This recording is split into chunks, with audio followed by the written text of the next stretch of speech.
이번의 말씀을 가지고 이보다 더 큰 일을 보리라라고 하는 말씀을 나누려고 합니다. 주제의 말씀입니다. 다 같이 한번 크게 시작.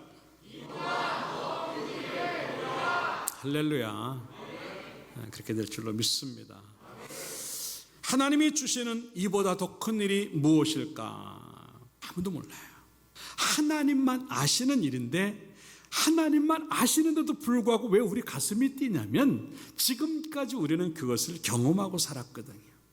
그렇기 때문에 하나님이 2022년도에 우리에게 주신 주제의 말씀처럼 이보다 더 큰 일을 보기 위하여 우리는 그 일에 대해서, 그 말씀에 대해서 믿음으로 반응해야만 그것들이 가능하다고 하는 것들을 생각을 하면서 오늘 주시는 말씀 속에서 나는 무엇을 보고 어떻게 볼 수 있을까를 생각하면서 함께 은혜를 나눠보도록 하겠습니다. 첫째, 따라서 합시다.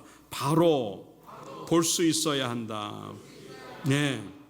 이 나다넬이라고 하는 사람의 이름은 사실은 하나님이 주셨다, 하나님의 선물이라고 하는 뜻이고, 이 나다넬은 이 말씀 외에는 이제 나오질 않는데 예수님의 제자가 되는데도 불구하고 이 이름이 나오지 않는 이유는 뭐냐면 이 사람은 12제자 중에 바돌로메라고 하는 사람이에요. 그래서 똑같은 사람, 예수님의 제자 바돌로메라고 하는 이야기가 나오면 나다넬이구나 라고 생각하면 동일 인물이에요. 근데 어쨌든 간에 빌립이 이 나다넬을 찾아와 가지고 내가 메시아를 만났다고 얘기를 합니다. 그런데 하지 말아야 될 얘기를 괜히 한 것 같은 마음이 들어가는 게 뭐냐면 거기에 45절에 보니까 내가 메시아를 만났는데 성경에 기록되어 있고 모세율법에 기록되어 있고 여러 선지자가 기록한 그 일을 우리가 만났는데 요셉의 아들 나사렛 예수다. 요 말에 딱 걸려버린 거예요. 아니 나사렛이라고 하면 그 동네에서 뭐 좋은 게 나오겠어? 더군다나 우리가 아는 그 요셉? 목수? 그러면 아니지라고 하는 거예요. 이미 이 사람들 생각 속에서는요, 메시아에 대한 기본적인 생각을 갖고 있어요. 그게 뭐냐면 너무나 오랜 세월 동안 자신들의 범죄로 인해서 하나님 앞에 심판을 계속 당하는데 그 심판들이 이제 외부의 그 강한 세력에 의해서 계속 어려움을 당해요. 더군다나 이제 애굽에서 이집트에서 430년의 종살이까지 경험하고 바벨론에서 70년의 포로 생활을 경험하니까 이네들은요, 메시아가 온다는 생각은 자기네 나라를 완전히 정치적으로 어떤 상황 속에서 해방을 하시는 분, 그리고 힘있고 능해서 모든 세계 중심으로 이 나라를 만들 수 있는 그러한 사람의 메시아 상을 갖고 있어요. 그러다 보니까 메시아는 그래도 왕족 중에 하나 온다든지, 메시아는 배경이 좋은 사람이든지, 아니면 메시아는 그래도 뭔가 유명세를 타는 어떤 집안의 사람이라든지, 그래도 메시아 상을 우리가 갖고 있는데 그게 마치 세상의 나사렛? 그건 아니지. 그러니까 모든 사람들의 인식 속에서 갈릴리, 천한 곳이야. 갈릴리 그냥 무시해도 될 만한, 인정받지 못하는 그런 동네를 얘기하는 거예요. 근데 그 갈릴리 안에 나사렛이 있는데 그 나사렛에서 예수가 왔는데 그 사람이 메시아라고? 그건 아니지. 네, 이해는 가요. 왜? 자기네들이 갖고 있는 메시아 상이 있기 때문에. 그러나 그게 다가 아니라고 하는 거예요.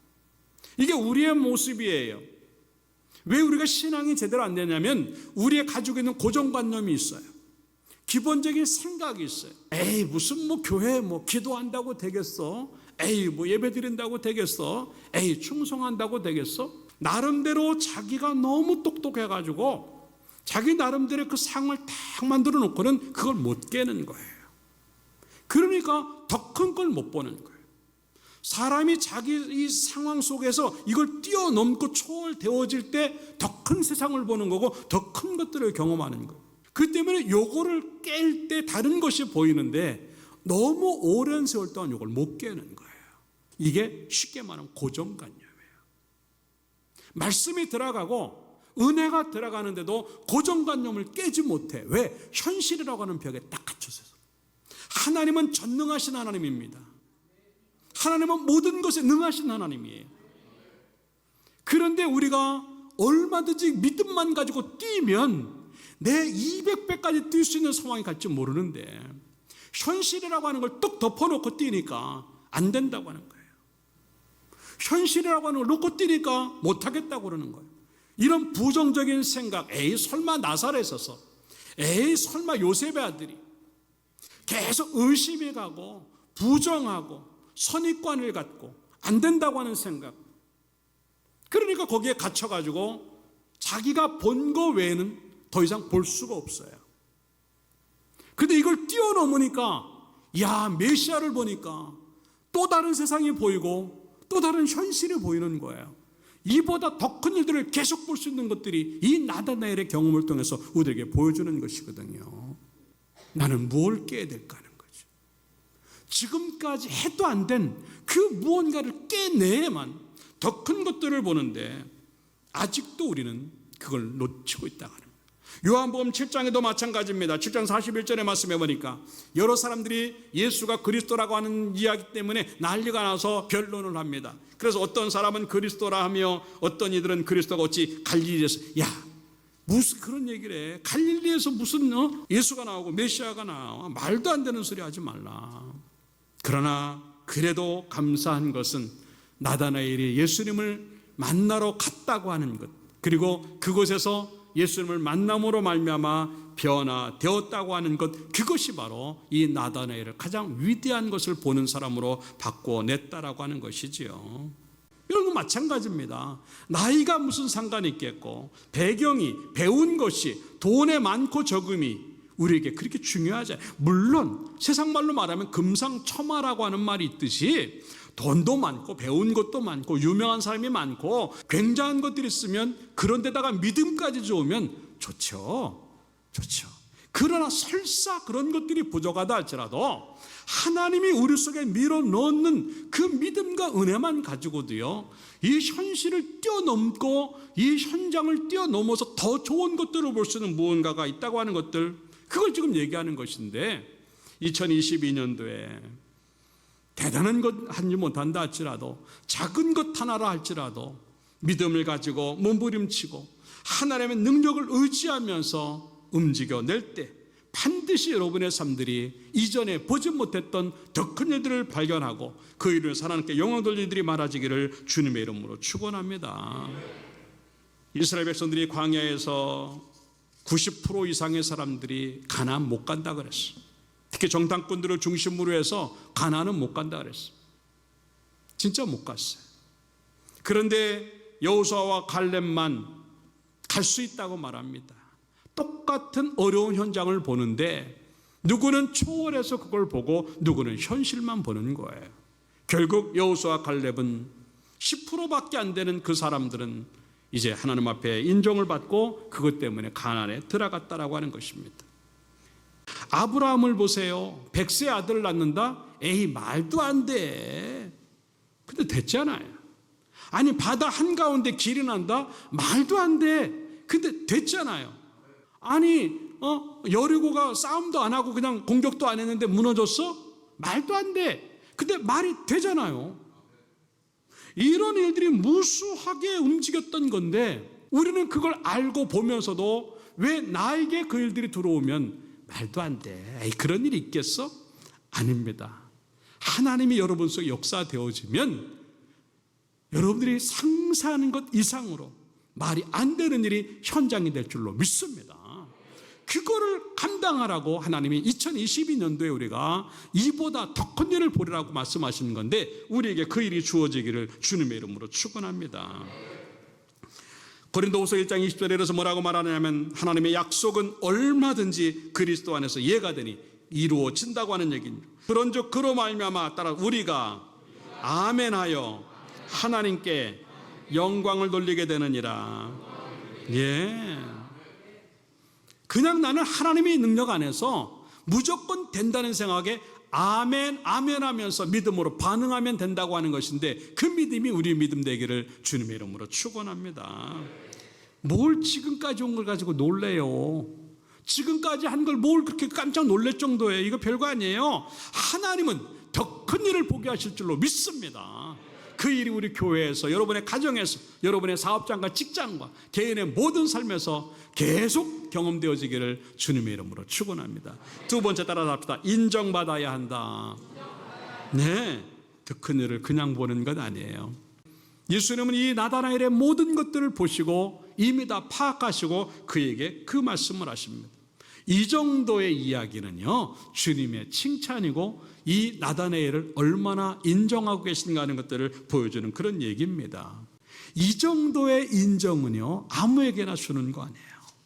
그 정도 수준이 됐고 그 정도의 상황이 되니까 주님이 이 사람을 부르시고 이 사람의 그렇게 지금 평가를 하셨다라고 하는 겁니다. 나는 하나님에게 인정받을 만한 것이 무엇일까라고 하는. 고린도후서 10장 18절의 말씀에 보니까 이렇게 말합니다. 옳다 인정함을 받는 자는 자기를 칭찬하는 자가 아니요. 이건 뭐냐면 자기 스스로가 나는 잘하고 있구나. 이 정도면 됐어. 나는 뭐 괜찮지, 문제 없지. 그리고 다른 사람들이 저 사람은 잘해라고 하는 것으로 끝나는 것이 아니라 따라합시다. 오직 주께서 칭찬하시는 자. 네. 오직 하나님이 보실 때 칭찬할 만한 자가 되어야 우리가 인정받는 자라고 하는 것을 우리는 지금 얘기하는 거예요. 성경에 많은 위인들이 그랬어요. 그냥 그네들이 그렇게 위대한 삶을 산 게 아니고 그냥 그들이 그렇게 위대한 것을 본 게 아닙니다. 아벨은 하나님을 기쁘시게 하는 자라고 말씀을 하시고 아벨의 제사를 하나님이 기쁘시게 받았다 그랬어요. 기도요, 솔로몬의 기도를 하나님이 마음에 맞는 걸 구했다 그랬어요. 하나님 마음에 쏙 드는 기도를 했을 때 구한 것은 물론이거니와 구하지 않은 것까지 주셨어요. 욥은 하나님 앞에 그 인내를 인정받았어. 흔들리지 아니하고 변하지 않는 그 믿음으로 그렇게 심한 고난을 인내함으로 버텼기 때문에 하나님이 인정하셨어요. 요셉을 하나님이 인정하십니다. 순결한 삶을 인정하셨어요. 그러니까 요셉이 요셉 되는 거예요. 헌신도 마찬가지입니다. 큰 것이 중요한 거 아니에요. 예수님에게 칭찬받은 그 헌금은 가부의 2렙돈이었어요. 오늘날의 단위로 200원을 내는데 그 200원을 내는 걸 주님께서 보시고 이 여자가 더 큰 걸 드렸다고 인정하셨어요. 오늘 예배를 통해 다시 한번 우리의 모습을 봐야 돼요. 뭔가 하나님에게 인정받을 만한 것들이 놓여져 있지 않냐면 지금 보는 것만 볼 수밖에 없어요. 이보다 더 큰 것, 지금 보지 못했고 아니 내가 꼭 보고 싶었던 더 큰 일들, 그것은 하나님에게 인정받을 때 나오는 것이라는 것들을 기억을 하고 내 믿음과 삶들을 돌아보면서 인정받을 만한 것들을 만드는 그릇 만들기를 주님의 이름으로 축원합니다. 하나님이 아실까? 예, 정확히 아십니다. 한 번도 만나지 않았던 나다나엘을 아시고 이미 그 마음을 파악하셨고 무화과 나무 아래에 있었을 때 이미 아셨던 주님, 우리가 어느 장소에서 무엇을 하든 간에 하나님은 다 알고 계시오. 내 수준을 아시기 때문에 수준만큼만 나에게 보여주세요. 그럴 때 우리는 뭔가 보고 싶은 게 있다? 그러면 그걸 빨리 보고 싶은 만큼 내가 하나님 앞에 믿음을 키워서 인정받을 만한 그런 모습이 있어야 된다는 거죠. 사도행전 13장 21절부터 보면은요, 사울왕과 다윗 왕에 대한 이야기가 나옵니다. 똑같이 40년의 왕으로서의 통치를 하십니다. 그런데 하나님이 이 사울은 버리시고 다윗을 취하시고, 그 이유가 뭐냐면 사도행전 13장 22절에 이렇게 말합니다. 사울을 폐하시고 다윗을 왕으로 세우시고 증언하여 이르시되 내가 이세 아들 다윗을 따라 다윗을 만나니 내 마음에 맞는 사람이다. 내 뜻을 다 이루리라. 네. 하나님이 다윗을 만나는데 마음에 쏙 드는 거예요. 그러니까 이 다윗에게 내가 모든 걸 다 하겠다라고. 얼마나 멋진 인생인지 몰라요. 그러면 왜 하나님이 다윗을 마음에 들어 하셨을까? 특별한 게 없어요. 다윗이 밧세바 사건을 통해서 범죄하고 하나님 앞에 불순종하면서 실수하고 실패합니다. 무너진 시간들이 많았어요. 근데 왜 하나님이 다윗을 자꾸 마음에 든다고 그러셨을까? 그 중심이 달랐어요. 밧세바 사건 하나 때문에 이 다윗은 평생 동안 밤새 울면서 회개합니다. 하나님이 그 마음을 아시는 거예요. 됐다 다윗아, 아닙니다. 난 너무 큰 죄인입니다. 또 울고 또 울고 요를 적시고 침상을 띄울 정도로. 누가 그렇게 할 수 있어요?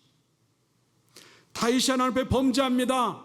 그걸 어떻게 만회해야 할까? 하나님 앞에 온 힘을 다 충성하고 법궤를 찾아오고 옷이 벗겨질 때까지 춤을 춥니다. 하나님 앞에 또 범죄합니다. 어떻게 만회할 수 없어요. 성전 건축도 못할 정도로 하나님 앞에 인정 못 받아요. 그럼에도 불구하고요, 하나님이 다윗을 이뻐하시는 게 뭐예요?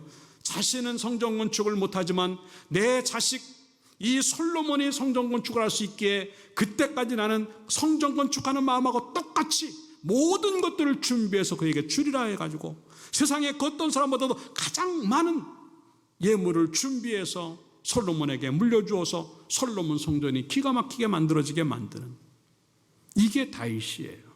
괜히 하나님 마음에 드는 게 아니라 우리는 다 마찬가지예요. 죄 짓고 실수하고 실패해요. 중요한 건 뭐냐면 그걸 만회하려고 제자리로 돌아가려고 나는 무엇을 하고 있는가 하는 거예요. 너무 쉽게 예수를 믿고 있어요. 너무 뻔뻔하게 예수를 믿고 있어요. 하나님 잘못했어요. 그걸 끝이에요. 아니에요.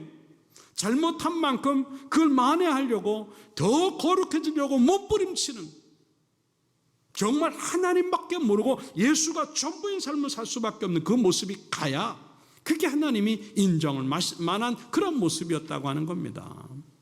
이제 여러분 큰 일을 보려고 한다면 하나님 마음에 쏙 들어야 된다고 하는 생각을 가지고 인정받을 것을 만들어서 하나님 앞에 나아감으로 말미암아 생각하지 않은 놀라운 것들을 우리의 눈으로 목격을 하고 더 큰 일들을 우리의 현장으로 만들어내시기를 주님의 이름으로 축원합니다. 그래서 고린도전서 4장 19절에 이렇게 말합니다. 주께서 허락하시면 내가 너희에게 속해 나가서 교만한 자들의 말에 따라봅시다. 말이 아니라 능력을 알아보겠으니 하나님의 나라는 말에 있지 아니하고 오직 능력에 있음이라. 믿습니까? 말로만 잘하는 게 아니에요. 결심만 잘하는 게 아니에요. 능력을 알아보시는 하나님, 그 삶이, 그 믿음이 진짜로 하나님 인정하실 만한 것까지 가야 그게 더 큰 것들을 볼 수 있다고 하는 것인데 우리에게 그 일이 일어나기를 주님의 이름으로 축원합니다. 마지막 세 번째 따라합시다. 부르심에 응답해야 한다. 예. 나다나엘이 예수님을 만납니다. 그 순간 그는 예수 그리스도가 하나님의 아들이시다, 그리고 이스라엘의 임금이다라고 이제 고백을 합니다. 그리고 그 자리에서 모든 것들을 버리고 예수님의 제자가 됩니다. 그런데 그것으로 끝나지 아니하고 주님을 3년 동안 따라다니고 부활하신 예수님을 만나고 예수님이 승천하신 이후에는요, 인도나 에티오피아나 여러 지역에 가서 복음을 증거하기 시작합니다. 그리고 결국은 아르메니아라고 하는 나라에 가서 피부 가죽이 벗겨지는 순교를 합니다. 참 기가 막히죠. 근데 그게 얼마나 큰 영광이겠는가. 나다나엘이라고 하는 평범한 인생이 예수 그리스도를 만남으로 말미암아 제자가 되고 그 제자가 이 사명자로서의 삶으로 바뀌어짐으로 말미암아 그의 인생은 상상하지 못했던 큰 일들을 경험하게 되고 마지막에는 가장 큰 영광의 순간을 맞이하는 순교자가 되었다고 하는 것이 이 나다나엘의 마지막 부분입니다. 그런데 그 안에 중요한 이야기가 담겨 있어요. 이 나다나엘을 처음 보시면서 예수님께서 나다나엘을 향해서 뭐라고 말씀하시냐면 이 사람은 참으로 이스라엘 사람이다. 이 이스라엘 사람이라고 하는 말이 뭐냐면 바로 언약의 백성이요 그리고 메시아를 소망하는 사람들이라고 하는 뜻입니다. 그 말을 하시면서 무슨 얘기를 하냐면 이 야곱의 이야기를 끄집어내세요. 51절에 또 이르시되 진실로 진실로 너희에게 이르노니 하늘이 열리고 하나님의 사자들이 인자 위에 오르락내리락 하는 것을 보리라 하시니라. 예? 이 이야기가 뭔가? 여러분, 이스라엘이라고 하는 말 자체가 야곱이라고 하는 이름이 변해서 이스라엘이 된 겁니다. 하나님을 야복강에서 제대로 체험함으로 이름이 이스라엘로 변했고 그 야곱으로 있을 때 이 베델이라고 하는, 그 당시에 베델이 아니었지만 그 장소에 빈들에서 너무 지쳐서 잠을 자다가 환상 중에 하나님의 모습을 봅니다. 사다리가 하늘과 땅을 연결해 놓고 오르락 내리락 하는 것들을 보는 거예요. 이 말이 그 말이에요. 그 말이 무엇일까? 바로 예수 그리스도가 메시아임을 우리에게 보여준다고 합니다. 곧 죄로 인해서 하나님과 인간은 단절이 됩니다. 그런데 예수 그리스도가 오심으로 말미암아 그 분리되고 끊어진 그 단절되어진 것들을 다시 연결시키는 일을 예수님께서 십자가를 통해서 이루어내세요. 그렇기 때문에 이 환상을 말씀하시는 이유는 뭐냐면 바로 네가 이 본 것을 많은 사람들에게 그대로 증거해야만 사명자로서의 삶을 살아야 된다고 하는 것을 보여주는 그런 내용이에요. 다시 말해서 나다나엘이라고 하는 평범한 인생이 바뀌어서 예수님의 제자로서의 삶을 살고 이 제자로서의 삶을 통해서 가장 놀라운 이상을 보고 환상을 보면서 그걸 갈 수 있다고 하는 것을 이야기하고 있는 겁니다. 나는 과연 어떤가 하는 거죠. 야곱이 변해서 이스라엘이 되었는가 하는 거죠. 거기까지도 가지도 못했다고 한다면 나는 사명자가 아니에요. 그런데 이미 하나님이 우리를 다 불러내셨다고 하는 것은 이미 하나님의 백성이 되고 이스라엘 사람이 된 줄로 믿습니다. 그런데 여기서 멈추면 나다나엘이에요. 그걸 뛰어넘어서 가야만 제자의 삶을 살 수 있다고 하는 그게 사명이에요. 나다나엘의 인생을 바꾸어서 사명과 바꾸어서 다른 삶을 살아가는 것을 통하여 더 큰 것을 보는 거예요. 나는 그 경험이 있는가 하는 거예요. 내 인생과 사명을 바꿔본 적이 있습니까? 내 젊음과 사명을 바꿔본 적이 있는가 하는 거예요. 내 생명과 그 사명을 바꿔본 적이 있는가 하는 거예요. 그냥 예수를 믿는 삶이라고 하는 것은 그냥 믿고 예배 드리고 하는 것이 다가 아니라 내 전부를 가지고 하나님을 위해서 쓰임받는 통로요 하나의 도구가 되는 것이 부르심이라고 하는 거예요. 이미 우리는 그것을 통하여 부르심을 받았는데도 불구하고 내 것을 가지고 주를 위해서 할 수 있는 것들이 너무 적은 우리의 모습이 아닌가 하는 거예요. 이 땅의 것을 가지고 하늘의 일을 하는 사람으로 바뀌는 것, 땅과 하늘이 연결되어진 것처럼 내 땅의 것을 가지고 하늘의 일을 함으로 말미암아 예수 그리스도를 보여주는 그 모습이 바로 진정한 사명자의 삶이고 하나님이 부르심에 순종하는 그 삶이 바로 그것이라는 거예요. 그런데 우리는 너무나 많이 똑같은 것들만 보고 있는 거예요. 아니, 똑같은 것들도 못 봐가지고 더 안 좋은 것들을 자꾸 우리가 보고 있는 겁니다. 왜일까? 나는 진정으로 부르심에 응답하지 못했기 때문이에요. 그 부르심 안으로 들어가고 그 사명 안으로 들어가는 사람만 그게 보이는 거예요. 근데 그게 안 보이니까 우리는 이상한 것만 보는 거예요. 지금 우리의 눈에 계속 흉측한 것만 보이고 안 좋은 것만 보이는 이유가 뭐냐면 사명 안으로 들어가지 못했고 그 부르심 안으로 들어가 있지 않기 때문에 그것만 보이는 거예요. 여러분 2022년에 다른 것을 보고 싶습니까? 남은 평생 동안 더 큰 것을 보고 싶습니까? 그 부르심 안으로 들어가고 사명 안으로 들어가기를 주님의 이름으로 축원합니다. 그러면 우리가 보고 싶은 것만 볼 수 있는 거예요. 아직까지 그런 일들이 안 일어났다고 한다면 나는 지금 그 부르심을 알지도 못하고 나를 쓰심에 대해서 이해도 못하는 사람일 수 있어요. 하나님이 왜 나를 예수 믿게 하셨을까? 하나님이 왜 이 자리에 지금 앉아있게 하셨을까? 왜 내가 엘드림 교회 교인이 되게 하셨을까? 내가 왜 이 지역에 살게 하셨을까? 왜 나에게 이러한 직분이 있게 하셨을까? 왜 나에게 이러한 물질이 있고, 왜 나에게 이런 건강이 있고, 왜 나에게 이런 재능이 있고, 왜 나에게 생명이 있을까? 예, 사명자의 자리에서, 부르심의 자리에서 그걸 봐야만 내가 뭘 해야 되는 걸 아는 거예요. 그걸 하는 사람만 이보다 더 큰 일을 보는 것이지, 그걸 하지 않고 부르심에 반응하지 않으면 우리는 그냥 지금 있는 것만 보고 살 수밖에 없다고 하는 것을 이야기하는 것입니다. 결론적으로 말씀을 드립니다. 하나님은 우리를 사랑하셔서 2022년도에 주제를 이보다 더 큰 일을 보리라고 우리에게 허락하셨습니다. 반드시 볼 줄로 믿습니다. 그 주인공이 여러분 되기를 주님의 이름으로 축원합니다. 올해 실패하지 마세요. 지금까지 보고 있는 것만, 지금 보고 있는 것만 만족해하지 말고 그것을 뛰어넘어서 내가 보고 싶은 것을 반드시 보고 내가 생각하지 않았던 것까지 초월해서 볼 수 있는 그러한 역사가 우리 가운데 나타나는 축복의 하나가 되기를 주님의 이름으로 축원합니다.